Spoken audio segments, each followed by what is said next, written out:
எங்கிட்ட ஃபைல் பண்ணுற most of the customers கேட்குற மேக்ஸிமம் கொஸ்டினுக்குரிய ஆன்சரை தான் இந்த செக்மெண்ட்டில் நம்ம பார்க்க போகிறோம். வாங்க பார்க்கலாம். எனக்கு எப்போ ரீஃபண்ட் வரும்? இது வந்து ஃபர்ஸ்ட் இன் ஃபர்ஸ்ட் அவுட் தான். டாக்குமெண்ட் வந்து ஒன்ஸ் அவங்க வெரிஃபை பண்ணதுக்கப்புறம் உங்களுக்கு ரீஃபண்ட் கிரெடிட் ஆகும். அவங்க வெரிஃபை பண்ண வேண்டியது இருந்துச்சு அப்படின்னா 2 to 3 months ஆகும் ரீஃபண்ட் கிரெடிட் ஆக. நான் ITR 2க்கு பதிலாக ITR 1ல ஃபைல் பண்ணலாமே? நீங்கள் ITR 2ல ஏன் ஃபைல் பண்ணுவீங்க அப்படின்னா நீங்கள் இன்வெஸ்ட்மெண்ட் டாக்குமெண்ட்ஸ் எதுவும் வச்சுருப்பீங்க, அதனால தான் ITR 2ல பண்ணுவீங்க.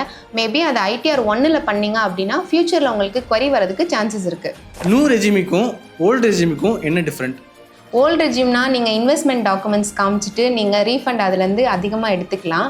அவங்களுக்கு இன்வெஸ்ட்மெண்ட் எதுவுமே இல்லை அப்படின்றப்ப நீங்கள் நியூ ரெஜிம் சூஸ் பண்ணுறதே பெஸ்ட்டாக இருக்கும். July 31st தான் லாஸ்ட் ஃபைலிங் டேட்டா? இதுதான் எங்ககிட்ட மோஸ்ட் ஆஃப் த கஸ்டமர் கேட்ட கொஸ்டின். எல்லாருமே July 31st தான் லாஸ்ட் டேட்டுன்னு நினச்சிட்டு இருக்காங்க. அதுதான் இல்லை, September 15 தான் ஃபைலிங்க்கான லாஸ்ட் டேட்டு. உங்களுக்கும் ஃபைலிங்கில் எந்த டவுட் இருந்தாலும் சரி கமெண்ட் செக்ஷனில் கமெண்ட் பண்ணுங்கள். நெக்ஸ்ட் வீடியோவில் நம்ம அதை பற்றி பார்க்கலாம்.